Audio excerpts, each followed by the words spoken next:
भगवान किसे कहते हैं? अब कोई आपसे सवाल कर ले कि भगवान किसे कहते हैं, तो क्या उत्तर होगा? हेलो फ्रेंड्स, राधे राधे, जय श्री कृष्णा। कैसे आप लोग? उम्मीद करती हूँ बढ़िया होगा। मैं भी एकदम फर्स्ट क्लास हूँ। तो आज हम लोग आ रखे थे डीडीए ग्राउंड बुरारी। तो आप लोगों को तो पता ही है, यहाँ पे अनुराध आचार्य जी आ रखे हैं। तो बस उन्हीं से मिलने के लिए आए थे और उनकी कथा सुनने के लिए आए थे। तो फ्रेंड्स, आज मौसम होने वाला एकदम मस्त झकास हो रहा है। आप लोगों को देखने में लग रहा होगा, बादल देखो काले काले छा रखे हैं। बाकी अभी अंदर एंट्री लेना बाकी है, बिल्कुल पास में आ गई। देखो सामने से एंट्री लेनी है हमें बस। तो अंदर चलते हैं अब। तो फ्रेंड्स, बात करें यहाँ के नियर बाय मेट्रो स्टेशन की, तो वो रहने वाला है मजलिस बाग। आप लोगों को सामने से ये रोड मिल जाएगी, जहाँ से आप लोगों को 20-20 रुपये में रिक्शे मिल जाएंगे डीडीए ग्राउंड बुरारी जाने के लिए। तो चलो हम लोग भी रिक्शा पकड़ते हैं और फिर चलते हैं। ये रिक्शा पकड़ लिया है और वहीं पे जाकर आप लोगों को सीधा मिलते हैं। तब तक के लिए वेट करिए आप लोग। यहाँ पहुँचते पहुँचते तो देखो फ्रेंड्स, मौसम कितना मस्त हो रहा है। मन कर रहा है भारी बारिश हो जाए और नहा लूँ, क्योंकि गर्मी भी हो रही थी पहले से। तो चलो फिलहाल अंदर की तरफ एंट्री लेते हैं। अभी भारी खड़े हुए थे हम लोग। तो सामने आप लोगों को ये रोड मिल जाएगी, जहाँ पे रिक्शे वाले आप लोगों को उतारेंगे। यहाँ से देखिए, आदर्श नगर विधानसभा में हार्दिक स्वागत है। इसी रोड पे हमें सीधा जाना है। थोड़ी दूर हमें पैदल चलना पड़ेगा। ये देखें, यहाँ पे बोर्ड भी लगे जगह जगह पे। और इस रोड पे कोई गाड़ी की व्यवस्था नहीं है, तो आप लोगों को पैदल ही जाना पड़ेगा। तो चलते हैं, 5-10 मिनट का रास्ता है, इसे कवर करते हैं, फिर अंदर की तरफ एंट्री लेते हैं। ये देखो, हमने एंट्री कर ली है। अब तो चलते हैं अब अंदर की तरफ।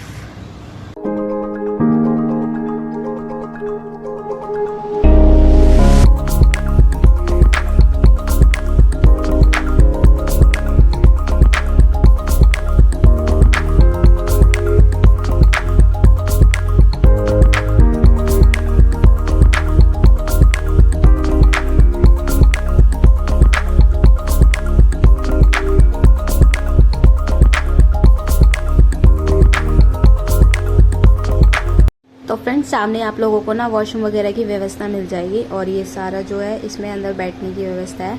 जैसा कि देख रहे हो, सामने की तरफ बाबा जी बैठेंगे। तो चलो अंदर चलते हैं। ये आगे हम लोग आगे चलकर सीट वगैरह देखते हैं। कहीं सीट की व्यवस्था बनेगी, क्योंकि आगे जाके भीड़ है और पीछे से अच्छे से दिखता नहीं है। तो फ्रेंड्स, देखते हैं ये कब तक महोत्सव है। लालबाग राजा ट्रस्ट के द्वारा करवाया गया है ये महोत्सव। ये 7 से लेकर 16 सितंबर तक रहने वाला है, जिसमें से 12 सितंबर से 16 सितंबर तक अनिरुद्धाचार्य जी रहेंगे और बागेश्वर धाम सरकार जी तो चले गए हैं आकर। तो फिलहाल अभी बस ये 16 तारीख तक ही है। आप लोग जल्दी जल्दी से आइए और देख के जाइए, आप दर्शन करिए बप्पा जी के। और कमेंट्स में जल्दी जल्दी जाके गणपति बप्पा मोरया लिखिए।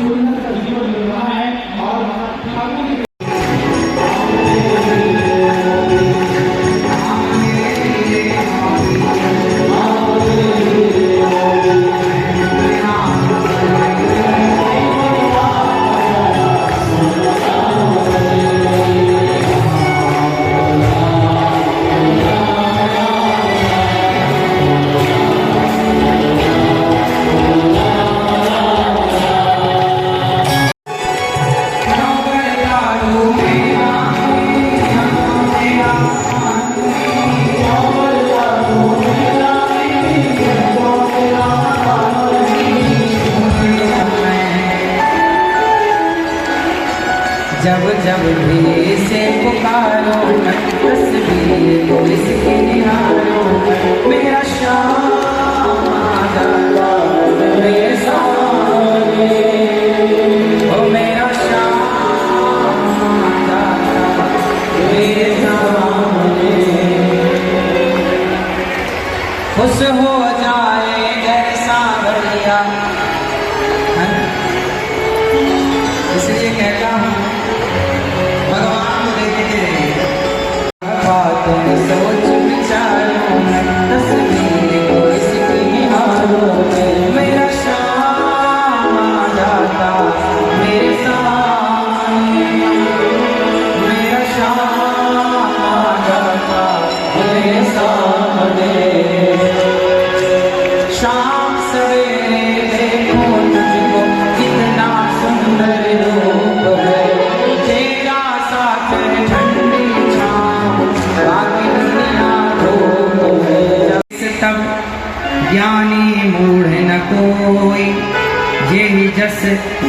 रघुपति करहि जब सो तस ते क्षण होय। जेहि जस रघुपति करहि ज्ञानी मूढ़ न कोय। बोले बिहस महेश तब ज्ञानी मूढ़ न कोय। ज्ञानी कोई नहीं होता और मूर्ख कोई नहीं होता। जिसे भगवान जो जब जैसे बनाना चाहे वो तब वैसे बन जाता है। ना तो कोई ज्ञानी ना तो कोई मूर्ख। एक बार की बात सुनो। एक बार नारद जी भ्रमण करते करते करते हिमालय के तट पर एक सुंदर उपवन था, सुंदर वन। वहाँ बड़ी शांति। नारद जी वहाँ जाकर बैठे और ध्यान करने लगे। भगवान के चिंतन में नारद जी ऐसे डूबे कि कई दिन बीत गए। नारद जी गहरी समाधि में चले गए। जब नारद जी भगवान की तपस्या करने लग गए तो नारद जी की तपस्या को देख देवराज इंद्र घबराए। देवराज इंद्र को लगा कि कहीं नारद जी तपस्या करके हमारा इंद्र लोक ना ले लें। सुख हारने भाग सठ स्वान निरख मृगराज। छीन ले जन जान जड़ तिमि सुर पतहि न लाज। अच्छा एक बात बताओ, कुत्ता हड्डी चबाता है। कुत्ता को हड्डी मिल जाए ना तो वो उसे बार बार चबाता रहता है। और शेर आ जाए तो कुत्ता वो हड्डी लेकर के भाग जाता है। कुत्ते को लगता है कहीं शेर मेरी ये हड्डी छीन ना ले। उसी तरह आज गोस्वामी तुलसीदास जी कह रहे हैं कि इंद्र उस कुत्ते की तरह नारद जी पर शक कर रहा है कि कहीं नारद जी हमारा इंद्र लोक ना ले लें तपस्या के बल पर। तब इंद्र ने अपने देवताओं के स्वर्ग की अप्सराओं को, इंद्र ने अप्सराओं को भेजा कि जाओ, कामदेव को भेजा, जाओ जरा नारद जी की तपस्या भंग करके आओ। अब नारद जी की तपस्या भंग करने के लिए स्वर्ग की अप्सराएं और कामदेव आए। कामदेव ने बड़ा प्रयास किया, सारे बाण चलाए, पर कामदेव के सारे प्रयास करने पर भी नारद जी की तपस्या टिकी नहीं। नारद जी की तपस्या इस तरह थी कि कामदेव ने पूरा प्रयास कर लिया पर नारद जी की तपस्या को वो डिगा ना पाए, नारद जी को वह परेशान ना कर पाए। याद रखिएगा भक्तों, आपकी सफलता जैसे ही सामने आएगी, जैसे आप सफल होने वाले होंगे कि आपके जीवन में भी अप्सराएं आनी स्टार्ट हो जाएंगी। तो आपको भी इन अप्सराओं से बचना है। यदि नहीं बचे तो नाश हो जाएगा, और बच गए तो जय जयकार होगी। इसलिए आपको भी अप्सराओं से बचना है। आवाज नहीं आ रही है क्या उस तरफ? आवाज कहाँ कहाँ तक आ रही है? हाथ उठा लो। आ रही है तो बैठ जाओ मेरी माँ। क्यों नहीं बैठ रही हो माँ? कैसे तुम बैठोगी? बैठ जाओ वहीं। चलो बताओ मैया, ये बताओ भगवान किसे कहते हैं? अब कोई आपसे सवाल कर ले कि भगवान किसे कहते हैं तो क्या उत्तर होगा? बताओ, आप बताओ भगवान किसे कहते हैं? बताओ भगवान किसे कहते हैं? नहीं, भगवान किसे कहते हैं जरा ध्यान से सुनो। बिनु पग चलही सुनहि बिनु काना। भगवान किसे कहते हैं? जो बिना पांव के चलता हो, जो बिना कान के सुनता हो, जो बिना आंख के देखता हो, उसे भगवान कहते हैं। अच्छा ये बताओ, बिना पांव के भगवान चलते हैं? कहाँ चले? बिना पांव के भगवान कहाँ चले मेरी माँ? जब द्रौपदी ने भगवान को बुलाया, उस समय भगवान तो द्वारिका में थे। पांव वाला होता तो कोई इतने जल्दी थोड़ी आता। तो भगवान अपने भक्तों के लिए बिना पांव के, मतलब भगवान को चलने के लिए पांव की आवश्यकता, हमें और आपको चलने के लिए पांव चाहिए। भगवान बिना पांव के चलते हैं। द्रौपदी ने पुकारा, तुरंत आ गए कि नहीं? तो पांव वाले इतने जल्दी कहाँ से आते? इसलिए भगवान बिना पांव के, बिना हाथ लगाए द्रौपदी के चीर को बढ़ा दिया। बिना हाथ लगाए रक्षा हो गई ना, तो बिनु पग चलेंगे, बिना कानों के सुन लिया। द्वारिका थे द्वारिकाधीश। द्रौपदी ने पुकारा, द्रौपदी ने कहा, कहाँ जा छिपे हो प्यारे कन्हैया, यहाँ लाज में लूटी जा रही है। दुशासन के हाथों तेरी द्रौपदी की सभा बीच साड़ी खींची जा रही है। द्रौपदी ने कहा, जिन्होंने कभी मेरी सूरत ना देखी, वो देखेंगे आज बदन मेरा नंगा। जुआ में पति जी मेरे हारे बाजी, महलों की रानी लूटी जा रही है। द्रौपदी ने पुकारा, हे द्वारिकाधीश, कोई नहीं आ रहा है। सबको बुलाया। गुरु द्रोण बोलो, पितामह बोलो, तुमसे तुम्हारी ये बहू पूछती है। पांचों पति आज बैठे सभा में, वो महलों की रानी लूटी जा रही है। कहाँ जा छिपे? सबको बुलाया, कोई ना आया। सबको बुलाया। तब द्रौपदी ने कहा, हे गोविंद, आओ कन्हैया, आओ मुरारी, तुमको पुकारे बहना तुम्हारी। देखो जरा ये हालत हमारी, बहना तुम्हारी लूटी जा रही है। जब द्रौपदी ने पुकारा तो द्वारिकाधीश द्वारिका में भोजन कर रहे थे। रुक्मणी माँ ने कहा, प्रभु जरा कुछ खाओ। भगवान ने कहा, आज भूख नहीं है। भगवान ने कहा, भूख नहीं है। रुक्मणी माँ ने कहा, क्या हुआ? भगवान ने कहा, आज मेरी बहन पर बहुत बड़ा संकट आया है। तो रुक्मणी माँ ने कहा, तो जाओ बचाओ, जब संकट है। भगवान बोले, मैं कैसे जाऊं?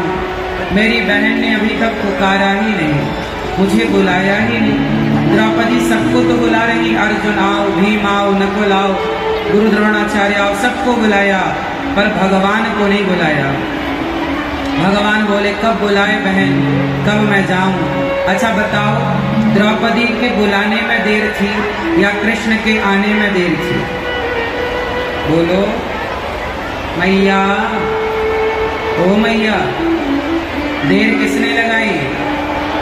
द्रौपदी ने बुलाने में देर लगाई, कृष्ण ने आने में देर।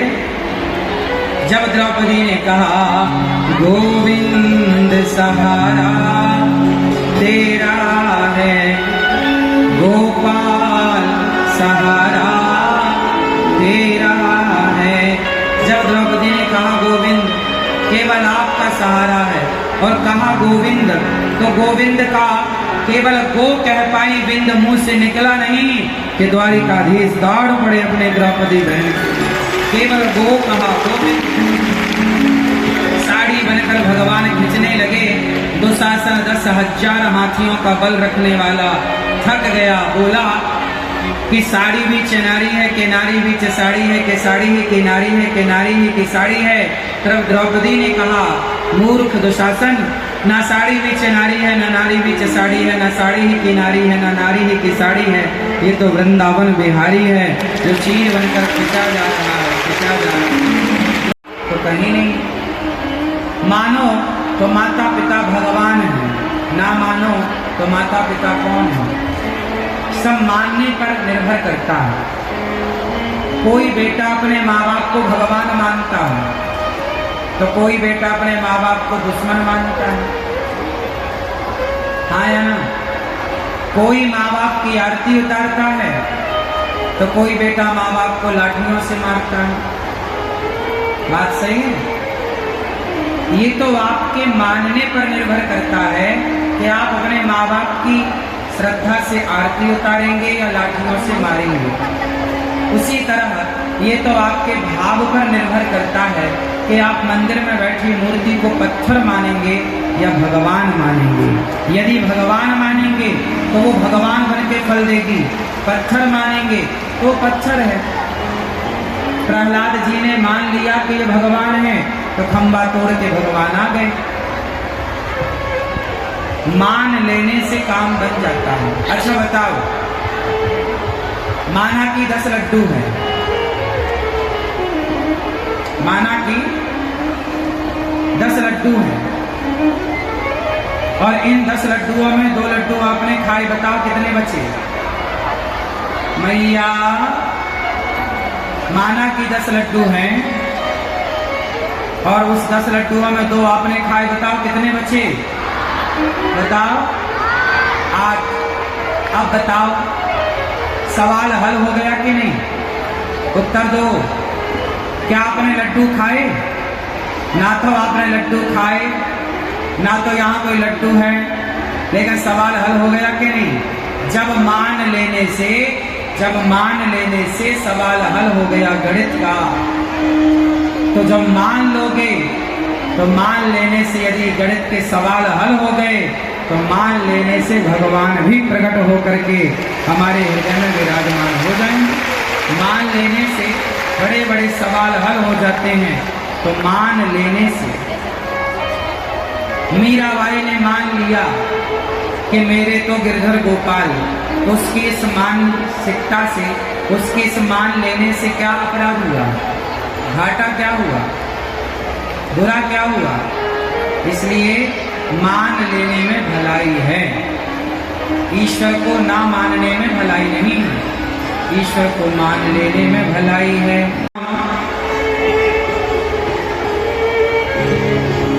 राम जन्म के हेतु अनेका, राम जी का अवतार क्यों हुआ? एक बार जय और विजय नाम के द्वारपाल थे भगवान नारायण के। सनकादि वहां आए तो भगवान से मिलने के लिए रोक दिया जय विजय ने। तब सनकादियों ने श्राप दिया कि जाओ राक्षस हो जाओ। तो श्राप के कारण जय विजय राक्षस बने, जिसके कारण भगवान को जय विजय पर कृपा करने के लिए वही रावण कुंभकर्ण बने और भगवान को आना पड़ा। एक बार कश्यप अदिति माँ तपस्या किए जिनके यहाँ भगवान को आना पड़ा। एक बार नारद जी ने भगवान को श्राप दिया और नारद जी के श्राप के कारण भगवान को धरती पे राम बनकर आकर लीला करनी पड़ी कि आपको आना पड़ेगा। पार्वती माँ ने कहा कि हमारे गुरु जी ने श्राप क्यों दिया? कोई अपराध तो रमापति ने मतलब भगवान नारायण ने किया होगा। तो माता पार्वती को विस्तार से सुना रहे हैं। अब कथा विस्तार से सुनने के लिए आप लोग बिल्कुल सजग और सावधान हो जाओ। ज्ञानी मूढ़ न कोई, जेहि जस रघुपति करहि, जब सो तस तेहि क्षण होय। जेहि जस रघुपति करहि, ज्ञानी मूढ़ न कोई, बोले बिहस महेश तब। ज्ञानी मूढ़ न कोई, ज्ञानी कोई नहीं होता और मूर्ख कोई नहीं होता।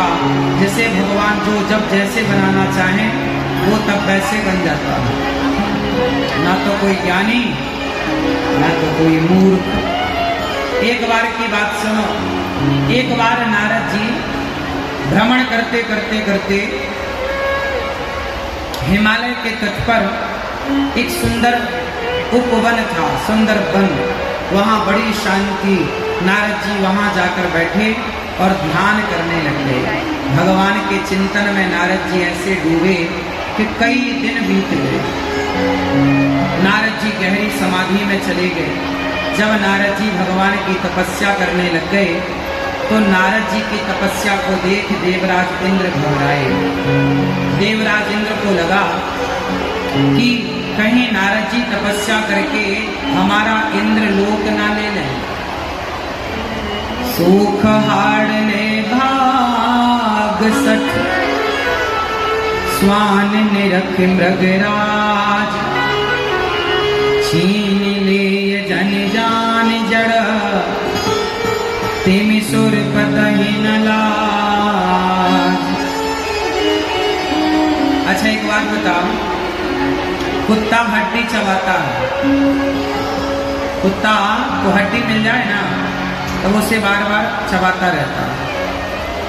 और शेर आ जाए तो कुत्ता वो हड्डी लेकर के भाग जाता है। कुत्ते को लगता है कहीं शेर मेरी ये हड्डी छीन ना ले। उसी तरह आज गोस्वामी तुलसीदास जी कह रहे हैं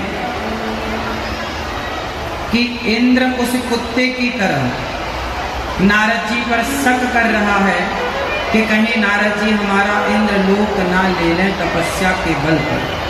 तब इंद्र ने अपने देवताओं के स्वर्ग की अप्सराओं को, इंद्र ने अप्सराओं को भेजा कि जाओ, कामदेव को भेजा, जाओ जरा नारद जी की तपस्या भंग करके आओ।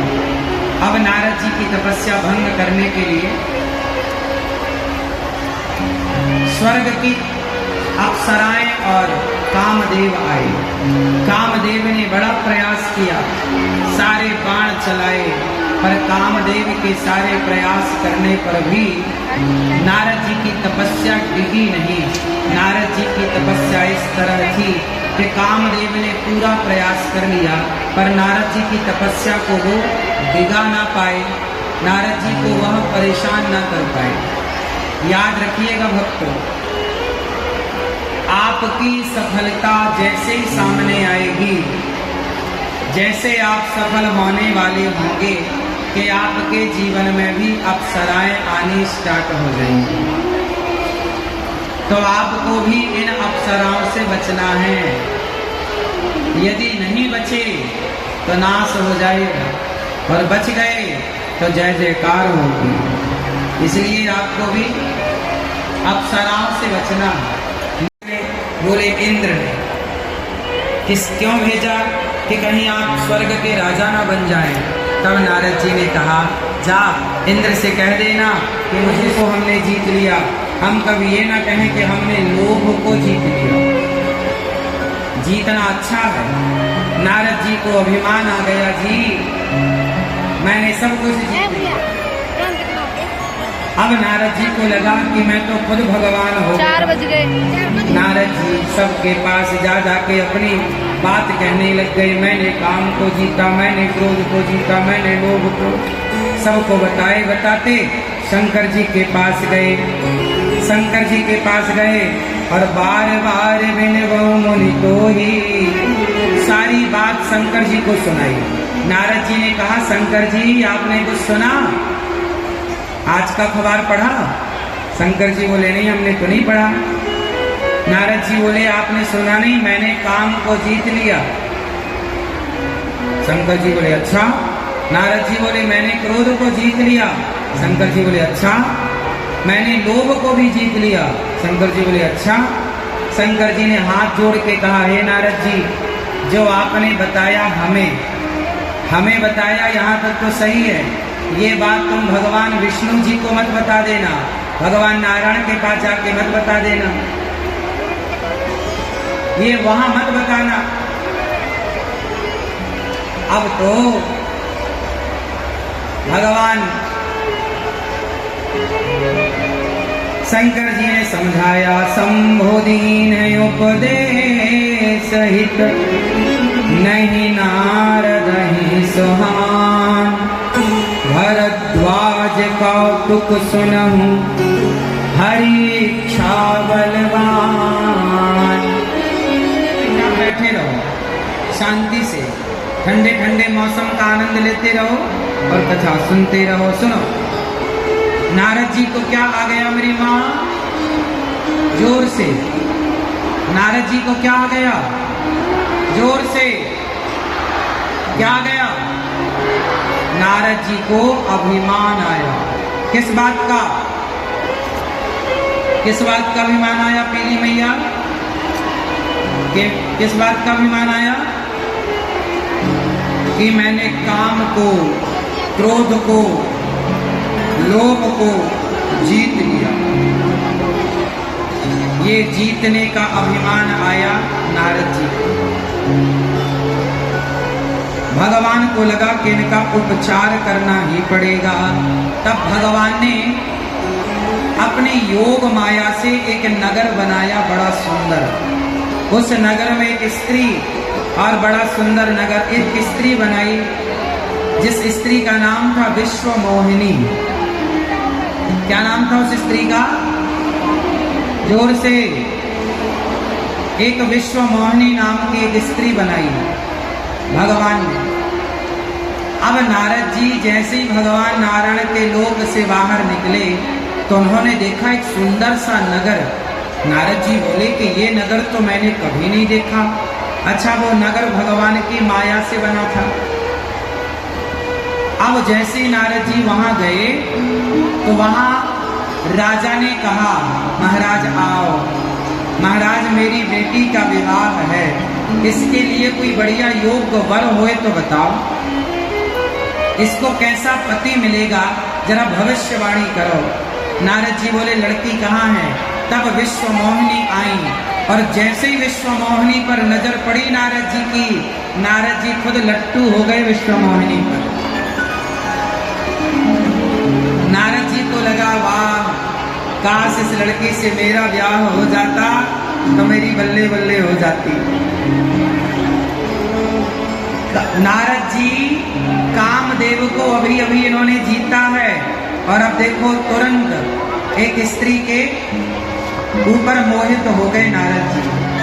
तो कब आप जीत लो अपने मन को और कब आपका मन मोहित हो जाए, ये आपके बस में कुछ भी नहीं है।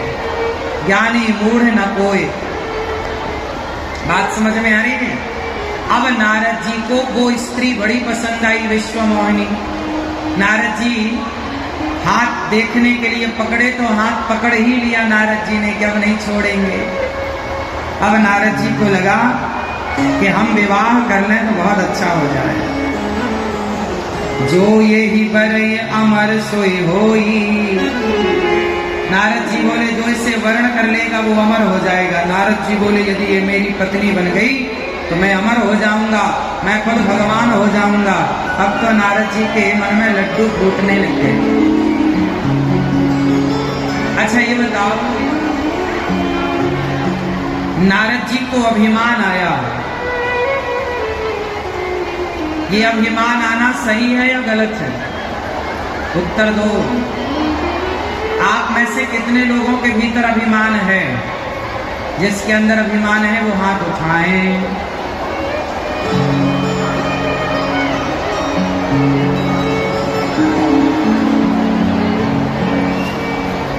क्यों मैया, आपके अंदर अभिमान है? नहीं, झूठ कह रहे हैं आप लोग। आप कह रहे हैं हमारे अंदर कोई अभिमान नहीं है। सुनो, ये संसार में सबके भीतर अभिमान है।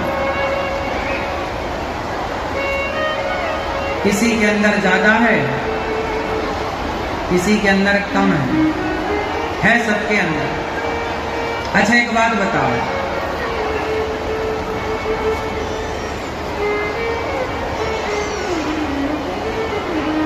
आप में से कितनों के पास खुद का घर है?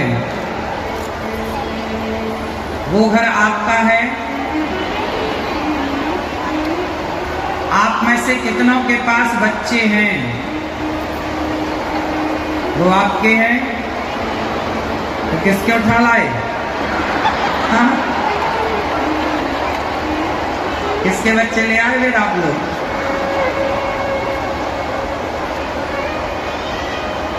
मैं इस बच्चे की माँ हूँ और मैं इस बच्चे का पिता हूँ, यह भी एक अभिमान है। मैं इस घर का मालिक हूँ, यह भी एक अभिमान है। अच्छा ये बताओ, आपके परिवार में आप कितने लोगों का पेट भरते हैं? ये भैया बताएंगे जितने यहाँ बैठे, मैया और भैया, आप कितने लोगों का पेट भरते हैं? 5 लोगों का। भैया आप बताओ कितने लोगों का पेट भरते हैं? पीछे वाले भैया कितने लोगों का पेट भरते हैं आप लोग? मैया, गुलाबी मैया, कितने लोगों का पेट भरते हैं आप लोग?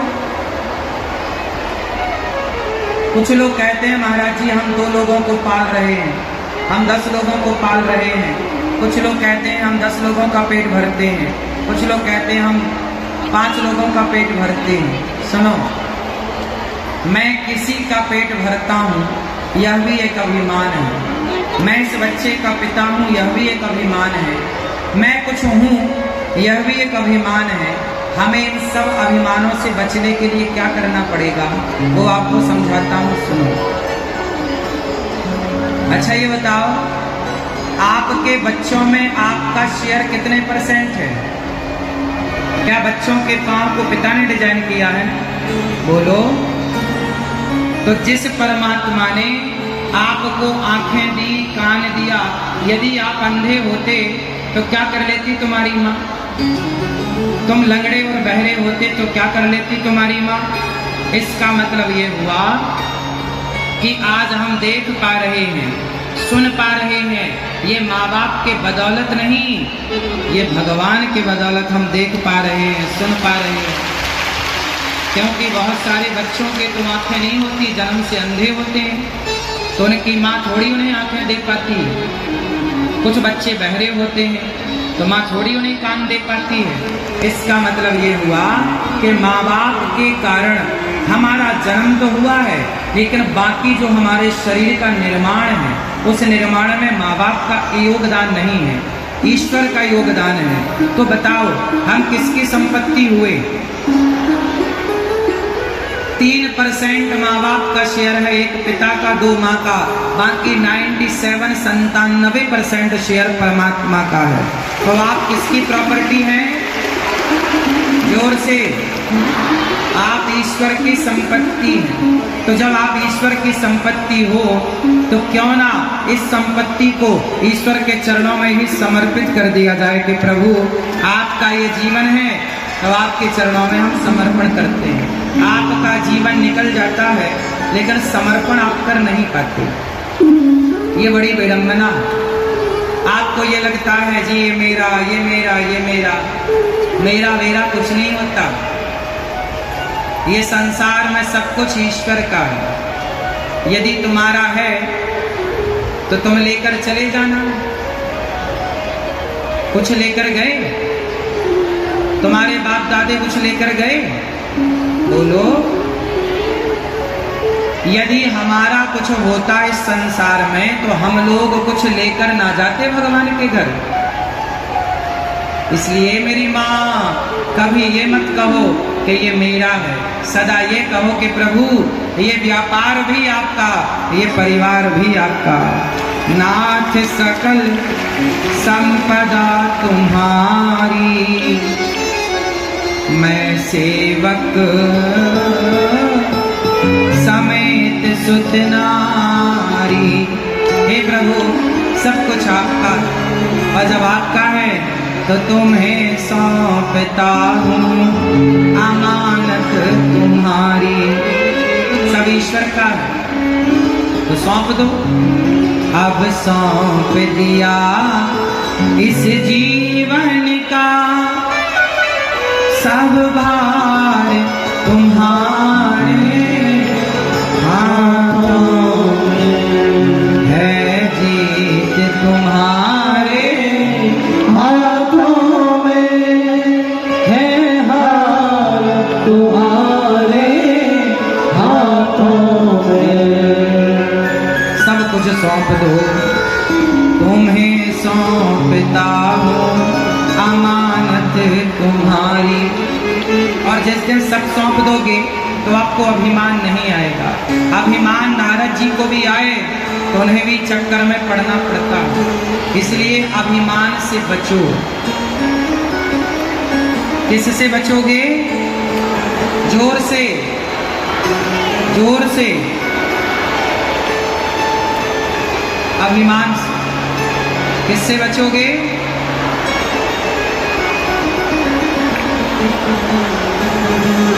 एक भजन में आपको सुनाता हूँ अभिमान के ऊपर। इस भजन में नाचने मत लग जाना, केवल सुनना।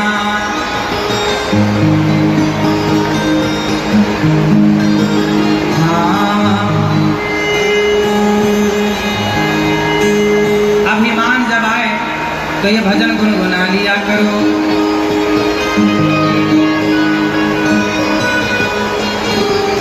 एक डोली चली,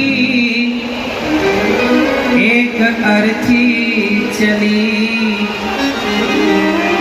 डोली अर्थी से कुछ यूं कहने लगी। एक डोली चली, एक अर्थी चली, डोली अर्थी से कुछ यूं कहने लगी। रास्ता तूने मेरा क्यों ये खोटा किया, सामने से चली जा तो दिल जली।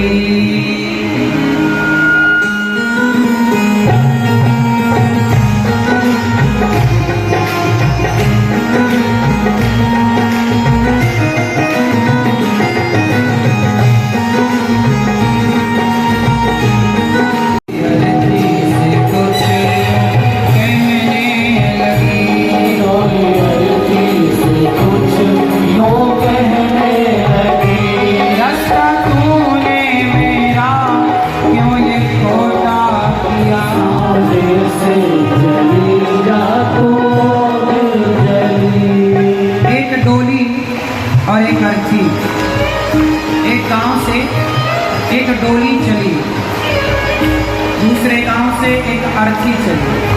दोनों की भेंट एक चौराहे पर हुई और डोली ने अर्थी को देखकर कह दिया, ऐ अर्थी, हट जा मेरे रास्ते से, चली जा। अर्थी ने कहा, बहन, मैं तो अपने रास्ते ही जा रही हूँ। अर्थी की अंतरात्मा बोल पड़ी, डोली इतने बड़े बोल क्यों बोलती है, इतना अभिमान क्यों करती है। अर्थी ने कहा, बहन, आज जिस रास्ते मैं जा रही हूँ तुझे भी एक दिन इसी रास्ते जाना। इतना अभिमान अच्छा नहीं है बहन।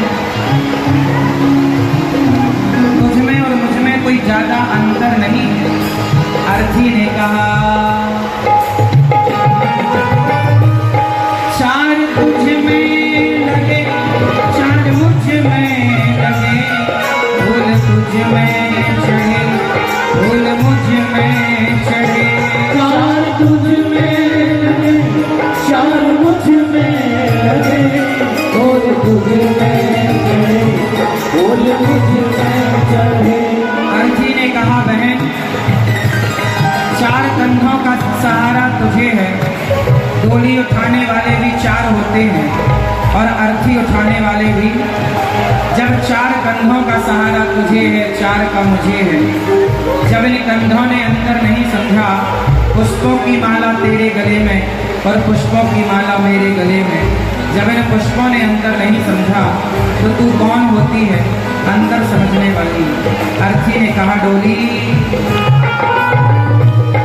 चार तुझ में लगे, चार मुझ में लगे, फूल तुझ में चढ़े, फूल मुझ में चढ़े।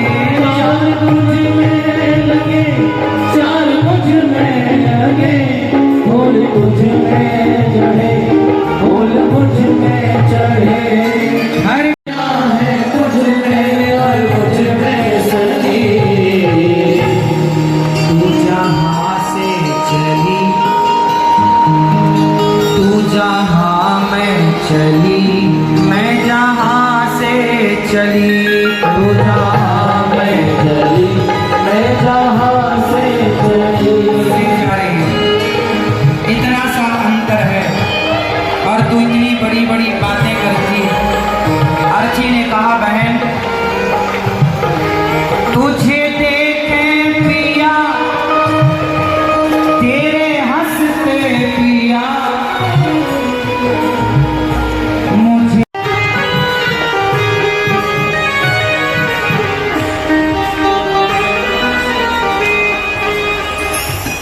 एक डोली चली, एक अर्थी चली, डोली अर्थी से कुछ यूं कहने लगी। ये भजन सिर्फ इसलिए है कि जो आज डोली पर है वो कल अर्थी पर जरूर होगा। आज हम जिंदा हैं तो कल हम मरेंगे जरूर। हम सबकी अमीरी और गरीबी सत्य नहीं, हम सबकी मृत्यु सत्य है।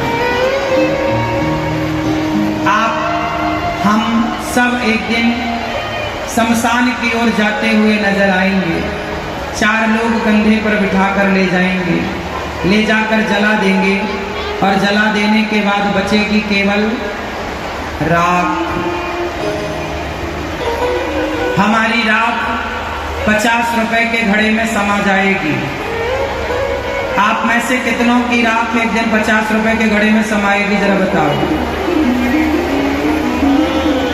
तो हमारी आज कितनी भी बड़ा आप घर बना लो, कितनी भी महंगी गाड़ी खरीद लो, कितना भी शोहरत जोड़ लो, लेकिन आखिरी में तो 50 रुपए के घड़े में ठिकाना लगेगा। इसलिए घमंड किसका करें बताओ। क्या है आपके पास ऐसा कि आप उसका घमंड करो। बड़े बड़े लोगों का क्या बचा साहब, रावण का क्या बचा कि तुम्हारा क्या बचेगा। इसलिए घमंड में ना रहो। सब कुछ संसार ईश्वर का है, हम सब ईश्वर की संपत्ति हैं। हमारी हैसियत उस माटी के घड़े में भरी राख के अतिरिक्त क्या है। राख ही आप हैं, राख ही हम हैं। घमंड ना हो, सादगी से जीवन जियो। जो मिला है ईश्वर का धन्यवाद देकर प्रभु की सेवा करो। नारद जी उस विश्वमोहिनी नाम की स्त्री पे मोहित हो गए और भगवान के पास चले गए। भगवान से कहा प्रभु आपन रूप देहु प्रभु मोही, आन भांति नहीं पावोही। हे प्रभु आप अपना रूप हमें दे दो। भगवान बोले किस लिए? बोले हमें विवाह करना है, हमें एक लड़की पसंद आई है। ये वही नारद जी हैं जो कह रहे थे जी हमने काम को जीत लिया और अब कह रहे हैं हमें विवाह करना है। तो नारद जी ने यहाँ एक बात बढ़िया कही, जेहि विधि होय नाथ हित मोरा करहु सो वेद। दास मैं तोरा। हे प्रभु ऐसी कृपा करो, जय विधि हो या नाथ हित मोरा, जिस प्रकार मेरा हित हो अब वैसी कृपा करो। तब भगवान ने कहा, जय विधि हो यही परम हित, नारद सुनहु तुम्हार, सोई हम करब नान कछु, बचन नम्र शाह हमार। अब नारद जी तुम्हारा हित जिसमें होगा हम वही करेंगे। नारद जी क्या कह रहे हैं कि आप अपना सुंदर वाला रूप हमें दे दो तो हम उस लड़की से ब्याह कर लें। भगवान ने कहा, हमारा सुंदर वाला तो नहीं पर बंदर वाला जरूर मिलेगा। और भगवान ने नारद जी को क्या बना दिया, जोर से नारद जी को बंदर का रूप दे दिया। नारद जी को बंदर वाला रूप दे दिया और नारद जी विश्व मोहिनी के स्वयंवर में जाकर के खड़े हो गए। विश्व मोहिनी सबको देख रही है माला लेकर के कि किसके गले में पहनाऊं, तो नारद जी बंदर बन के जाकर बैठ गए और विश्व मोहिनी के सामने खड़े हो गए, हमें माला पहनाओ। विश्व मोहिनी ने कहा, राम राम राम, बंदर भी आए हैं हमारे ब्याह में। जिस पंक्ति में नारद जी बैठे उस पंक्ति को छोड़ करके दूसरी पंक्ति में चले गए, विश्व मोहिनी जी चली गई। नारद जी ने खूब प्रयास किया कि हमारे गले में माला पहनाया जाए, पर नहीं पहनाया गया।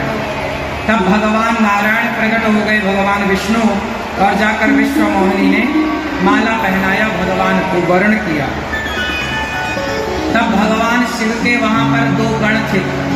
शिव गणों ने कहा, नारद जी एक बार आप अपना मुंह तो देखो। तो जब मुंह देखा पानी में तो नारद जी बंदर के दिखाई पड़े। नारद जी बोले, राम राम, हे प्रभु आपने हमारे साथ गलत किया, हमें बंदर बनाया।